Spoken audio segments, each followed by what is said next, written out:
لله رب العالمين والصلاة والسلام على سيد الأنبياء والمرسلين وعلى آله وصحبه أجمعين ومن تبعهم بإحسان إلى يوم الدين وبعد. قال الإمام مسلم رحمه الله: حدثنا زهير بن حرب قال حدثنا جرير عن سهيل عن أبيه عن أبي هريرة رضي الله عنه قال: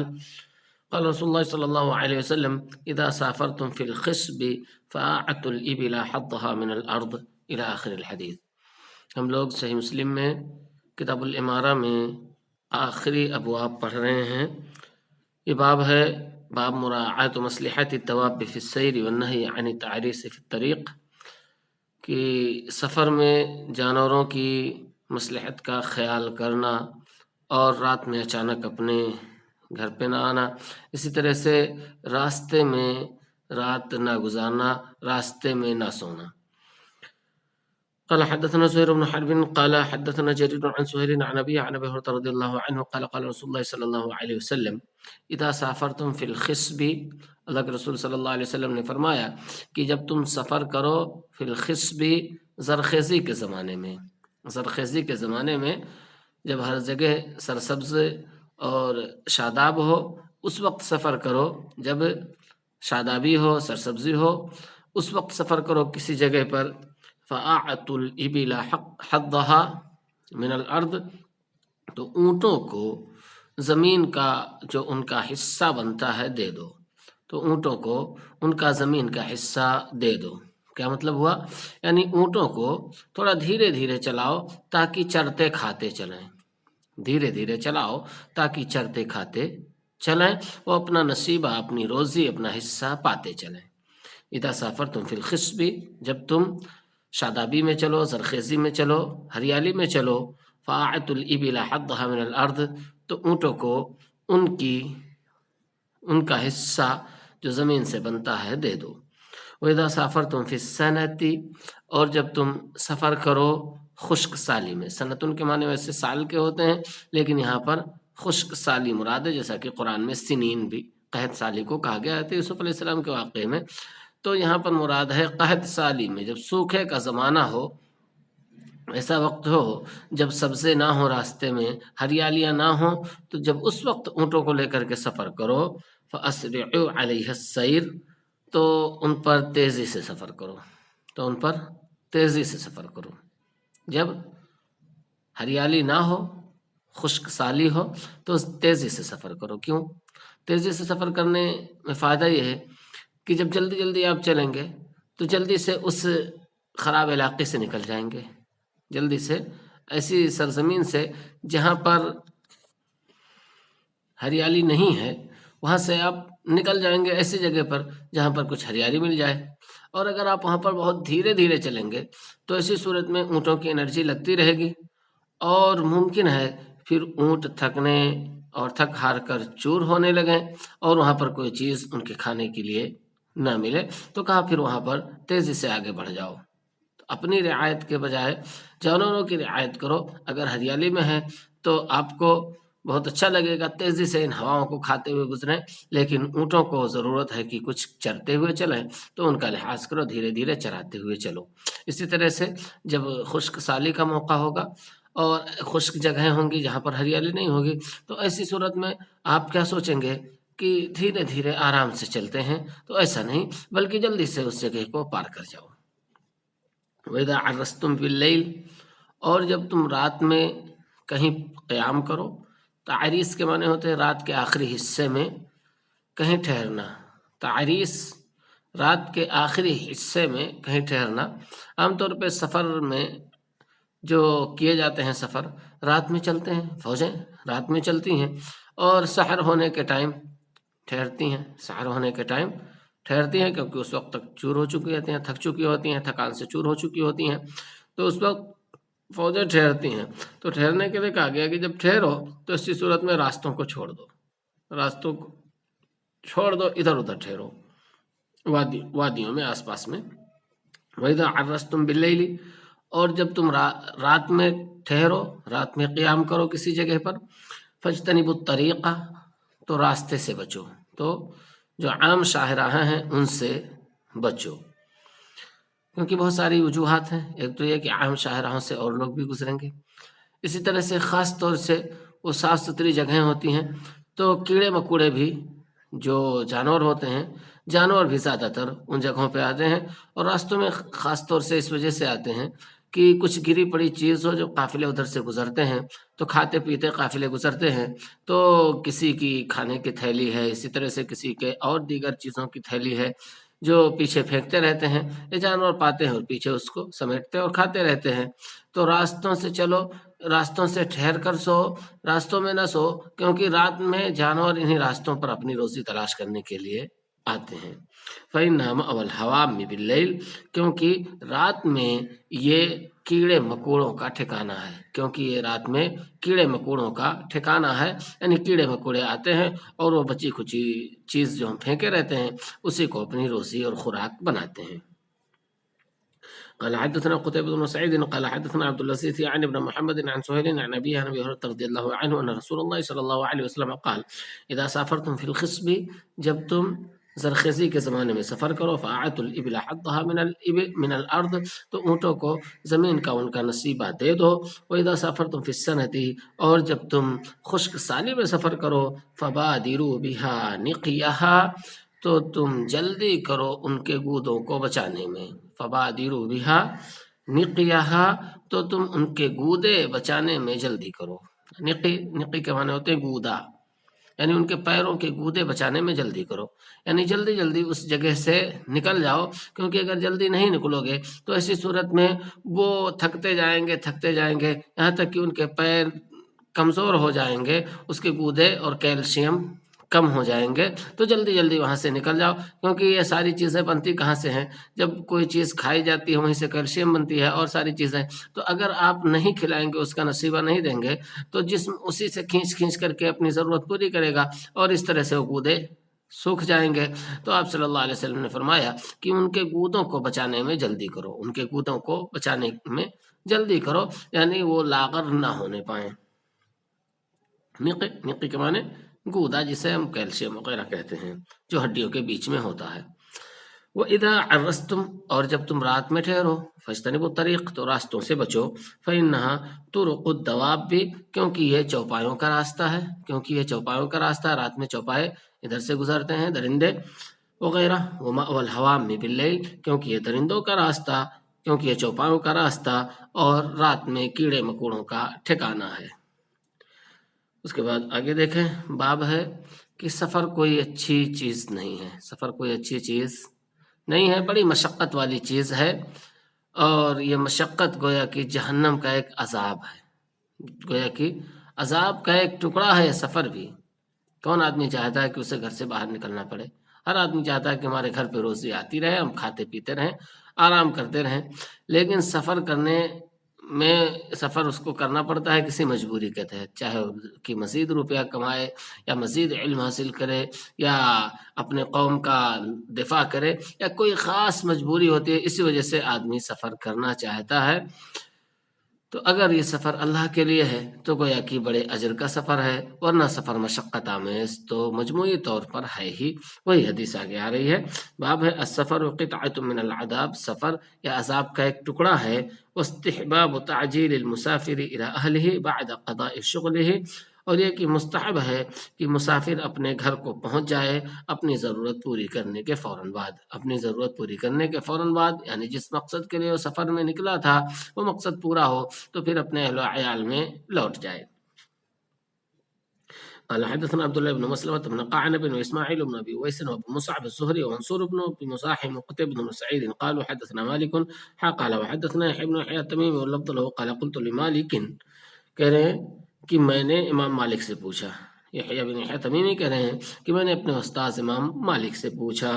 حدثک سمی عن ابی صالح عن ابی ہریرہ، کہ کیا آپ کو سمی نے ابو صالح سے روایت کرتے ہوئے اس سند سے کہ وہ ابو ہریرہ سے روایت کریں یہ حدیث بتائی ہے، ان رسول اللہ صلی اللہ علیہ وسلم، کہ رسول پاک صلی اللہ علیہ وسلم نے کہا، فرمایا ہے، السفر قطعۃ من العذاب،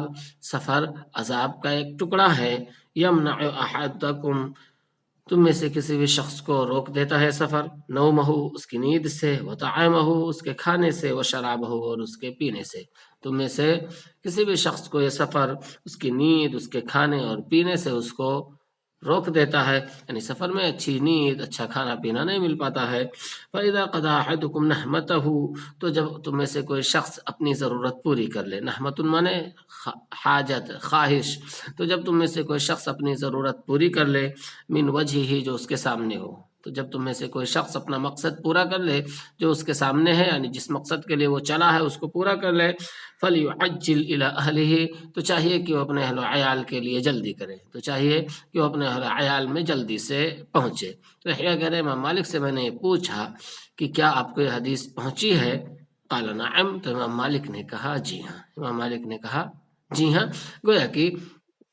رسول پاک صلی اللہ علیہ وسلم کی حدیث صحیح ہے۔ اور دیکھیں امام مالک رحمۃ اللہ علیہ کے بارے میں آپ لوگ پڑھے ہوں گے کہ امام مالک رحمۃ اللہ علیہ قراء علی الشیخ کے قائل ہیں، بلکہ انہوں نے جب موطا لکھ دی تو اس کے بعد صرف وہ بیٹھے رہتے تھے کرسی پر، طالب علم ہی عبارت پڑھتا تھا، اور اس کے بعد امام مالک رحمۃ اللہ علیہ اس پر کچھ تعلیق کبھی چڑھا دیتے تھے، کبھی صرف سماع کرتے تھے، یعنی سن لیا کرتے تھے انہی کی موطا، خاص طور سے ان کے یہ شاگرد یحییٰ بن یحییٰ التمیمی اللیثی جو ہیں وہ پڑھا کرتے تھے، جن کے بارے میں آپ نے ہاتھی والا واقعہ سنا ہوگا کہ امام مالک نے اس وقت جب یہ شاگرد سے کہا کہ مدینہ میں ہاتھی آیا، سب لوگ ہاتھی دیکھنے گئے اور آپ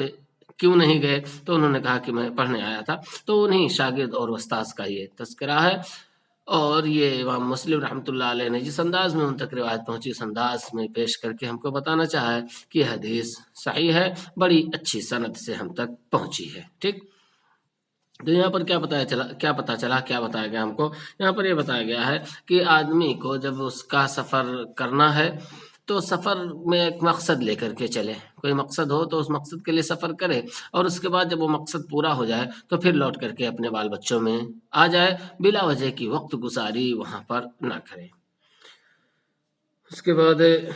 آگے ہے کہ اگر رات میں کوئی شخص آ رہا ہے سفر سے، اگر کوئی شخص رات میں آ رہا ہے تو اس کو یہ چاہیے کہ اپنے گھر والوں کو اطلاع دے دے، اپنے گھر والوں کو اطلاع دے دے، اچانک اپنے گھر میں نہ پہنچے، اچانک اپنے گھر میں نہ پہنچے لوگوں کو چونکانے کے لیے۔ باب کراہیت الطرق وهو الدخول لیلا لمن ورد من سفر، کہہ رہے ہیں کہ رات میں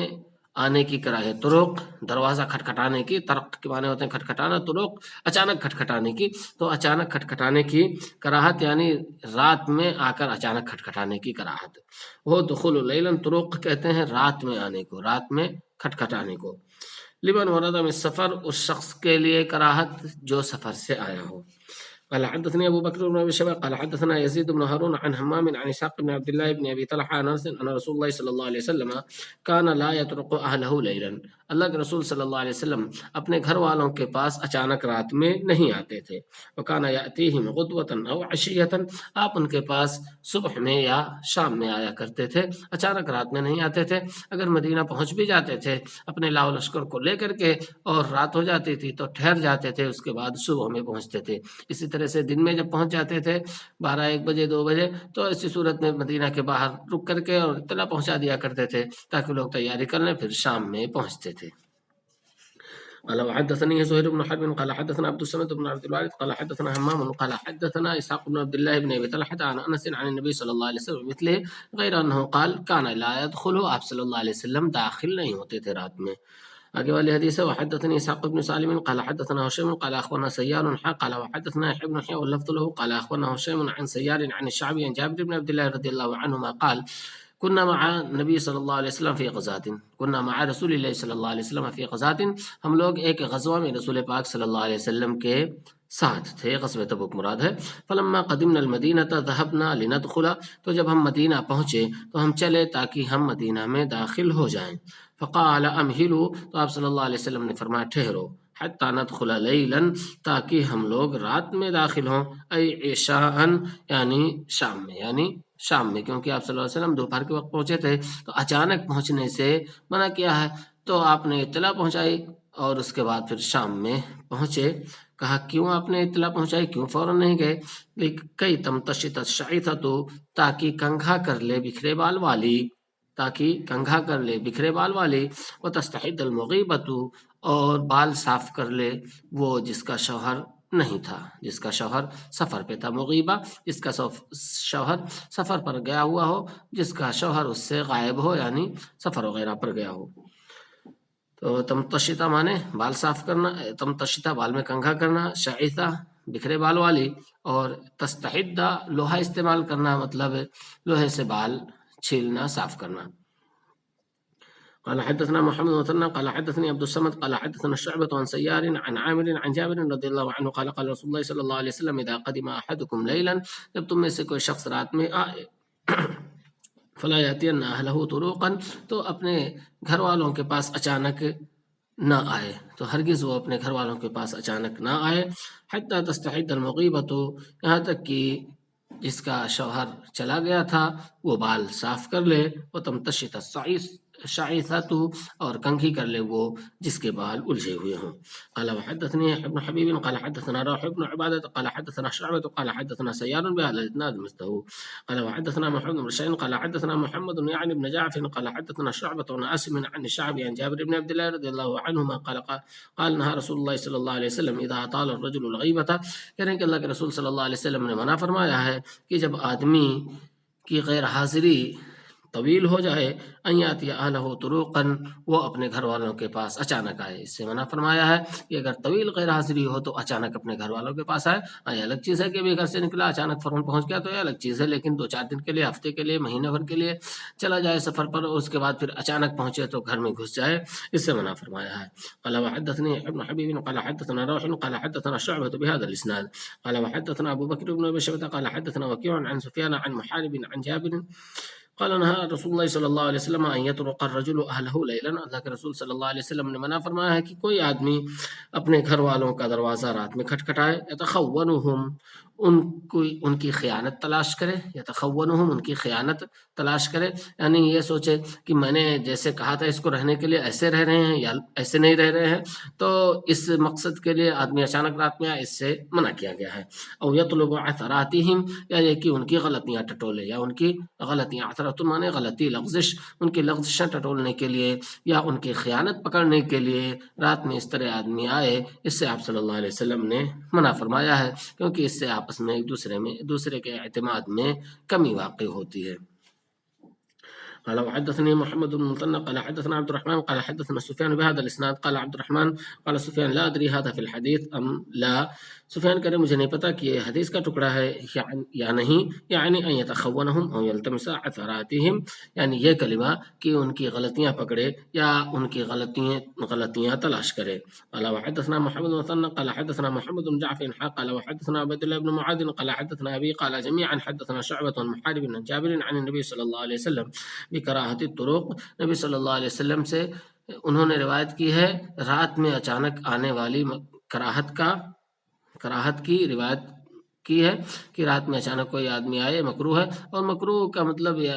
تو بعد میں جو کہا جاتا ہے وہ تو یہی ہے کہ ناپسندیدہ ہے، لیکن جو سلف کے ہاں تھا وہ بہت سی جگہوں پر حرام ہی کے معنی میں استعمال ہوتا ہے۔ ٹھیک، یہاں پر گویا کہ علماء کرام نے مکروہ کہا ہے اور کچھ لوگوں نے اس کو سیدھے حرام کہا ہے۔ ٹھیک، بہرحال پسندیدہ عمل نہیں ہے۔ وَلَمْ يَذْكُرْ يَتَخَوَّنُهُمْ وَيَلْتَمِسُ عَثَرَاتِهِمْ، اور اس میں کہ ان کی غلطیاں تلاش کرے یا ان کی خیانت تلاش کرے، یہ والا کلمہ نہیں ہے۔ تو بہرحال مقصد عام طور پہ آدمی کا یہی ہوتا ہے کہ اچانک پہنچے اور ان کو اگر نہیں پتا ہے تو چونکا دے، تو اس طرح سے چونکانے کا ایک مقصد ہو اور اس میں وہ کسی اور شکل میں ہو جو شکل اس کو پسند نہ ہو، وہ نہ چاہتا ہو کہ شکل میں اس کو دیکھوں، پھٹے پرانے کپڑے عورت پہنی ہوئی ہو، ایسی طرح سے کسی ایسی صورت میں ہو جو اس کو پسند نہ ہو، ایک دوسرے انداز کے بال وغیرہ سیٹ کی ہو، شوہر نہیں رہتا ہے تو بہت زیادہ صاف ستھرا اور بہت اچھے انداز میں اس کو نہیں کرنے کی ضرورت رہتی ہے، تو اس کے چہرے پر یا اس کے ذہن و دماغ میں اس کی خراب سی تصویر آ جائے اور پھر اس کے بعد رہ کے وہ خراب والی تصویر اس کے ذہن و دماغ میں ہچکولے لیتی رہے، تو اس سے رشتے خراب ہو سکتے ہیں۔ اس وجہ سے آپ صلی اللہ علیہ وسلم نے خصوصی طور سے ایسے موقع سے منع فرمایا ہے۔ البتہ آج کے دور میں الحمدللہ ایسی کوئی دقت نہیں ہے، آدمی کہیں بھی پہنچتا ہے وہ پل پل کی اطلاع اپنے گھر والوں کو دے سکتا ہے، تو اگر آج کے زمانے میں کسی بھی وقت آدمی آئے وہ اطلاع دیا ہو تو آنے میں کوئی مذائقہ نہیں ہے، بس مقصد یہ ہے کہ اطلاع ہونی چاہیے، اچانک نہ پہنچے کہ اس کے معاملات خراب ہو سکے۔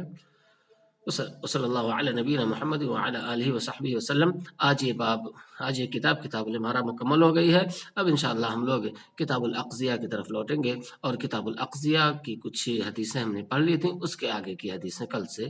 پڑھیں گے۔ السلام علیکم ورحمۃ اللہ وبرکاتہ۔